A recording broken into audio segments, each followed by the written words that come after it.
अस्सलामुअलैकुम वरहमतुल्लाहि वबरकातुहू। मेरे अज़ीज़ दोस्तों, मैं आपका दोस्त इमरान एक बार फिर अपने चैनल करीम क्लासेस में आप सभी का खैर मकदम करता हूँ और दिल की गहराइयों से इस्तकबाल करता हूँ। उम्मीद करता हूँ कि आप तमाम ही अपनी जगह खैर वाफियत से होंगे और खुश खुर्रम ज़िंदगी गुजार रहे होंगे। अजीज़ तलबा, जैसा कि आप जानते हैं, इससे पिछला जो वीडियो था उस वीडियो में मैंने आप ही की दर्शी किताब गुलिस्तानी अदब के हिस्सा नसर का एक सबक था जिसका नाम था फ़ोटोग्राफ़र। उसका ख़ुलासा मैंने बहुत ही आसान ज़बान में आपको समझाने की कोशिश की थी और मुझे उम्मीद है वो वीडियो आपको अच्छी तरीके से समझ में आया होगा। दोस्तों, इसी सीरीज़ में आज ये मेरा दूसरा वीडियो है और इस वीडियो में मैं आपको आपका जो आपकी दरसी किताब है गुलिस्तान अदब, उसका हिस्सा नसर का पहला सबक है। मकतूब निगारी यूनिट में से है ये। मुंशी हरगोपाल तफ्ता के नाम, जो कि गालिब साहब ने ख़त लिखा था, मुंशी हरगोपाल तफ्ता के नाम। तो इस सबक का ख़ुलासा आज की इस वीडियो में मैं आपको बहुत ही आसान ज़बान में समझाने वाला हूँ और मैं उम्मीद करूँगा कि आप इस वीडियो को पूरा देखें और अच्छी तरीके से समझने की कोशिश करें। वीडियो का आगाज़ करने से पहले दोस्तों, मैं आपको बताना चाहूँगा कि आपका जो 12th क्लास का बोर्ड एग्ज़ाम होता है, फाइनल एग्ज़ाम, उसमें क्वेश्चन नंबर 15 जो होता है उसमें ख़ुलासा से मुतालिक सवाल पूछे जाते हैं। तो जैसा कि आपकी दरसी किताब जो है गुलिस्तान अदब, उसके हिस्सा नसर में 12 सबक हैं। तो आपके एग्ज़ाम में 12 सबक में से ही कोई ना कोई 2 खुलासे आपसे पूछे जाएंगे और उनमें से एक का जवाब आपको देना होगा। तो बस इसी बात को मद्देनज़र रखते हुए मैं एक-एक करके सभी सबक के खुलासे आपके लिए लेकर आऊँगा। वीडियो के ज़रिए मैं आपको समझाने की कोशिश करूँगा। बस मेरा आपको इतना कहना है कि जो भी वीडियो मैं आपके लिए लेकर आऊँ, उन्हें अच्छी तरीके से तसल्ली बख्श इत्मीनान के साथ देखिए। एक दफ़ा, 2 दफ़ा अगर आप इन वीडियोज़ को देखते हैं तो अच्छे तरीके से ये सभी वीडियोज़, ये सभी सबक जो हैं, इनके जो खुलासे हैं वो आपके ज़हन में सेट हो जाएँगे। और दोस्तों, एक छोटी-सी बात एक और कहना चाहूँगा वीडियो का आगाज़ करने से पहले कि अगर आपको मेरे वीडियोज़ पसंद आते हैं, ये मेरी छोटी सी आपसे आज़ीज़ाना मुफ़लिसाना दरख्वास्त है कि अगर आपको मेरे वीडियोज़ पसंद आते हैं तो प्लीज़ इन्हें लाइक, शेयर, सब्सक्राइब ज़रूर करिएगा, क्योंकि आपका एक सब्सक्रिप्शन मेरे हौसले को बुलंद करता है। ठीक है, तो चलिए बग़ैर वक्त ज़ाया किए शुरू करते हैं आज के इस वीडियो को और देखते हैं कि हमारा जो पहला सबक है, जिसमें गालिब साहब ने ख़त लिखा है मुंशी हरगोपाल तफ्ता के नाम, तो इसका ख़ुलासा किस तरीके से आपको करना है अगर एग्ज़ाम में आपसे पूछा जाए। तो देख लेते हैं। जैसा कि स्क्रीन पर आप देख पा रहे हैं, सबक है हमारा मुंशी हरगोपाल तफ्ता के नाम। तो अब इसमें क्या कुछ बताया है, किस तरीके से आपको अपना जवाब पेश करना है, वो देख लेते हैं।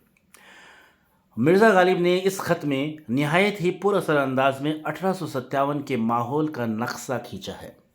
ठीक है, तो मोटी मोटी बात यह है कि इस ख़त के अंदर उन्होंने एक तरीके से 1857 का जो माहौल था उस वक्त का, उसका एक नक्शा खींचा है, एक तस्वीर कसी उसकी की है।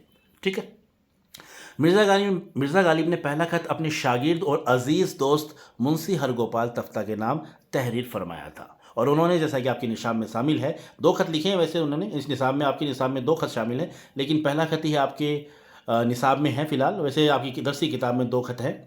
तो जो पहले ख़त के मुतालिक ही हम बातें करेंगे। तो आपको जो पहला ख़त मिर्ज़ा गालिब का था, उन्होंने अपना पहला ख़त अपने शागिर्द, यानी जिनको लिखा है मुंशी हरगोपाल तफ्ता जो है, वो उनके शागिर्द भी थे और अज़ीज़ दोस्त भी थे।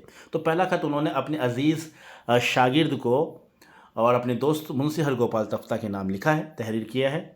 इस ख़त की इब्तिदा में गालिब ने तफ्ता से अपने गहरे ताल्लुकात का ज़िक्र किया है और इस ख़त में, जैसा कि इब्तदाई जब हम इसका पढ़ते हैं, इस ख़त के इब्तिदा में जब हम पढ़ते हैं तो हमें मालूम पड़ता है कि ख़त के इब्तिदा में गालिब साहब जो हैं वो तफ्ता से अपने गहरे ताल्लुकात, अपने दोस्ताना जो ताल्लुकात हैं, उनका ज़िक्र उन्होंने इस ख़त के अंदर किया है। इसके बाद 1857 में दिल्ली में जो कुछ हुआ उसे बयान किया है कि गदर के बाद तलाश करने से भी कोई मुसलमान नहीं मिलता। बाद में वहाँ पर दिल्ली के हालात उन्होंने बयान किए हैं कि 1857 के गदर के दौरान उस वक्त दिल्ली में क्या हालात थे, मुसलमानों पर किस तरीके से जुल्म सितम किए गए थे और किस तरीके से मुसलमानों के वहाँ पर हालात थे, उन्होंने इस ख़त में बयान किया है। ख्वाह अमीर हो या गरीब, हिंदू अलबत्ता कुछ बाकी हैं, कुछ बाहर के लोग, एक ज़माना वो था जब आपस में दोस्त थे। यानी मुसलमान तो वैसे ही देखने को नहीं मिलते, अमीर हो या गरीब, थोड़े बहुत हिंदू बाकी हैं। और ये बताया गया है कि एक ज़माना था जब उस वक्त सभी दोस्त हुआ करते थे, लेकिन अब यहाँ का जो माहौल है वो बड़ा ही ख़राब है। गदर के दौरान जो वहाँ का माहौल था उसका बयान किया गया, उसका बयान उन्होंने अपने ख़त के अंदर किया है। ठीक है, अब आगे देख लेते हैं। مرزا غالب اس خط کے دوسرے حصے میں اپنے حالات کا ذکر کرتے ہیں، یعنی پہلے حصے میں تو انہوں نے اپنا دوستانہ جو ان کا تعلقات تھا مرزا ہرگوپال تفتہ سے اس کا ذکر کیا ہے، ٹھیک ہے، اپنے رہنے کی جگہ کے بارے میں بتایا، وہ کہاں رہتے ہیں، کس طریقے سے ان کا دوستانہ تعلقات تھا ابتدا میں، شروع میں، بچپن میں، تو اس چیز کا انہوں نے ذکر کیا ہے پہلے حصے میں خط کے۔ آگے وہ کیا فرماتے ہیں؟ مرزا غالب کہتے ہیں کہ اس خط کے دوسرے حصے میں اپنے حالات کا ذکر کیا، یعنی مرزا غالب نے خط کے دوسرے حصے میں اپنے حالات کا ذکر بیان کیا کہ کس طریقے سے ان کے وہاں پر حالات ہیں۔ وہ تحریر فرماتے ہیں کہ میں جس مکان میں 9-10 سال سے کرائے پر رہتا ہوں اور یہاں مکان اتنے قریب ہیں کہ دیوار سے دیوار لگی ہوئی ہے، یعنی وہ بتا رہے ہیں کہ جہاں وہ دہلی میں رہ رہے ہیں، جیسے بلی مارو کا محلہ تھا، جیسا کہ میں نے آپ کو بتایا تھا جب میں معروضی سوال آپ کو کرا رہا تھا، تو وہ بلی مارو کے محلے میں دلی میں رہتے تھے، تو وہاں پر کیا حالات تھے؟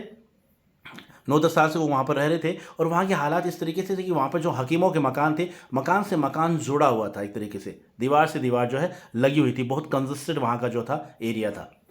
غیر حکیموں کے اور وہ نوکر ہیں راجہ نریندر سنگھ بہادر والی پٹیالہ کے، یعنی وہ جتنے بھی گھر تھے، تمام گھر جو تھے وہ کن کے تھے؟ حکیموں کے تھے، ڈاکٹروں کے تھے، اور وہ ڈاکٹر کن کے نوکر تھے؟ ایک طریقے سے وہ ان کے ادھین تھے، کن کے ادھین تھے؟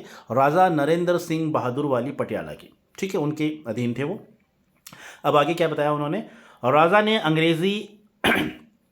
نے انگریز حکمران سے یہ وعدہ لیا تھا کہ دہلی کو فتح کرنے کے بعد ان لوگوں پر کوئی ظلم نہیں ہونا چاہیے، یعنی ایک طریقے سے ان کی ذمہ داری لی تھی۔ راجہ نریندر سنگھ جو تھے، وہ جتنے بھی حکیم ان کے وہاں رہتے تھے، ان کی ذمہ داری لی تھی، انگریزوں سے انہوں نے وعدہ لیا تھا کہ اگر جب تم دلی فتح کر لو تو اس کے بعد میں تم یہاں کے لوگوں پر، یہاں کے جتنے بھی یہ لوگ رہ رہے ہیں، جتنے بھی حکیم وغیرہ جو بھی یہاں پر رہتے ہیں، ان پر کوئی بھی ظلم و ستم آپ نہیں کریں گے۔ یہ وعدہ ان سے راجہ نریندر سنگھ نے انگریزوں سے لیا تھا، ٹھیک ہے۔ چنانچہ فتح کے بعد راجہ کے سپاہی یہاں آ کر بیٹھ گئے اور یہ گلی محفوظ رہی۔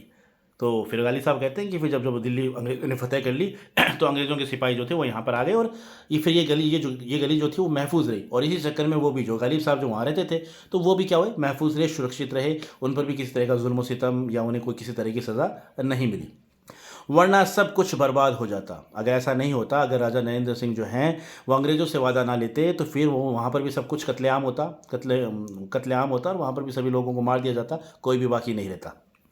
پوری بات بھی یہاں کوئی نہیں بتا سکتا کیونکہ انگریزوں نے یہاں خفیہ خبر دینے والے چھوڑ رکھے تھے جو انہیں ہر بات کی خبر دیتے تھے کہ کون ان کے خلاف اور کون ان کے مددگار ہیں، یعنی وہ بتاتے ہیں اپنے خط میں اس چیز کا ذکر انہوں نے کیا کہ یہاں پر انگریزوں نے خفیہ خبر دینے والے لوگ چھوڑ رکھے، اور وہ بتاتے ہیں انگریزوں کو جا کر کہ کون ان کے خلاف ہے، کون ان کی خلافت کر رہا ہے، کون ان کا مددگار ہے۔ یہ سبھی باتیں جو ہیں وہ ان کی جو خبر دینے والے ہیں، خفیہ خبر دینے والے، وہ انگریزوں کو بتاتے ہیں۔ اس لیے کوئی بھی انسان یہاں پر کسی بھی طرح کی بات نہیں کر سکتا، یعنی پوری بات حقیقت یہاں کی جو ہے وہ بیان نہیں کر سکتا۔ آگے وہ اس خط میں لکھتے ہیں اگر میں بھی ان کے خلاف لکھتا اور انگریزوں کو اس کی خبر ہو جاتی تو اس سے مجھے نقصان اٹھانا پڑتا۔ اب وہ کہتے ہیں کہ اگر میں بھی ان کے خلاف لکھتا کچھ نہ کچھ اور کہیں میری بات یہاں سے وہ جو خفیہ خبر دینے والے ہیں وہ انگریزوں تک پہنچا دیتے تو اس کا خامیازہ جو ہے وہ مجھے بھگتنا پڑتا۔ ہاں، کیونکہ میں شعر کی اصلاح کرتا تھا اور یہ کام 10 سال سے انجام دے رہا تھا اور اسے ہی اپنی نوکری اور مزدوری جانتا۔ اب وہ کہتے ہیں کہ غالب صاحب بتاتے ہیں کہ میرا تو یہی کام ہے کہ میں بس شعر کی اصلاح کرتا ہوں اور یہی کام کر رہا ہوں، اسے میں میری مزدوری مانتا ہوں، اسے میں میری نوکری مانتا ہوں، اس کے علاوہ میں اور کوئی کام نہیں کرتا۔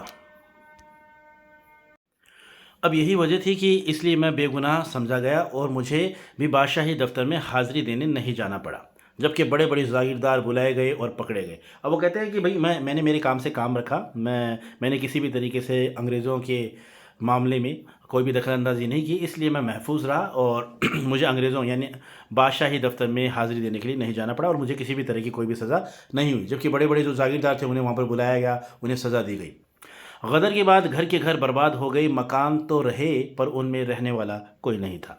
اب وہ کہتے ہیں کہ جب وہ غدر ہوا تو غدر کے بعد میں اب گھر تو رہے لیکن سب جو وہاں رہنے والے تھے، کافی قتل و غارت ہوا وہاں پر، تو سبھی لوگ مارے گئے، اب صرف مکان تھے، وہاں پر رہنے والا کوئی بھی نہیں تھا۔ یہ حال وہاں کا وہ بیان کر رہے ہیں اپنے خط میں، اور جب وہ خط لکھتے ہیں، خط میں جو چیز بیان کرتے ہیں تو ایسا لگتا ہے کہ وہ منظر جو ہیں ہم دیکھ پا رہے ہیں، تو اس لیے تو منظر جو نگاری ہے وہ بھی انہوں نے اپنی جو خطوط نگاری میں جو ان کی منظر نگاری ہے واقعی قابل تعریف ہے، منظر کسی بہت شاندار وہ کرتے ہیں اپنے خطوط میں۔ अभी तक मुसलमानों को जो इस शहर से चले गए थे वापस नहीं आने दिया जा रहा है, और वो फरमाते हैं कि मुसलमान जो शहर छोड़ कर चले गए थे उन्हें भी अभी तक वापस नहीं आने दिया जा रहा है। मुजरिमों को सज़ा दी जा रही है और दिल्ली के लोग मुख्तलिफ़ परेशानियों से दो चार हैं। यानी कुल मिलाकर यहाँ का जो माहौल है बड़ा ख़राब है। मुजरिमों को यहाँ पर सज़ा दी जा रही है और दिल्ली में जो लोग हैं, दिल्ली के जो बाशिंदे हैं, दिल्ली के रहने वाले लोग हैं, वो मुख्तलिफ़ परेशानियों से दो चार हैं, यानी परेशानियों में फंसे हुए हैं। तो इस तरीके से उन्होंने अपने ख़त में 1857 के हालात का ज़िक्र किया है और मुंशी हरगोपाल तफ्ता के साथ जो उनके गहरे ताल्लुकात थे उनका भी कहीं ना कहीं उन्होंने थोड़ा सा इस सबक में, इस ख़त के अंदर ज़िक्र किया है। तो अगर एग्ज़ाम में आपसे मुंशी हरगोपाल तफ्ता के नाम, अगर इस सबक का खुलासा आपसे पूछा जाए तो इसी तरीके से आपको आसान ज़बान में लिखना है, और अगर आप ऐसा लिखते हैं तो यकीन मानिएगा दोस्तों पूरे में से पूरे नंबर आपको मिलने वाले हैं। तो ये था आज का हमारा वीडियो। मुझे उम्मीद है ये वीडियो आपको पसंद आया होगा, और जल्द ही मुलाकात होगी नेक्स्ट वीडियो में। तब तक के लिए खुश रहिए, आबाद रहिए, खुदा हाफिज़।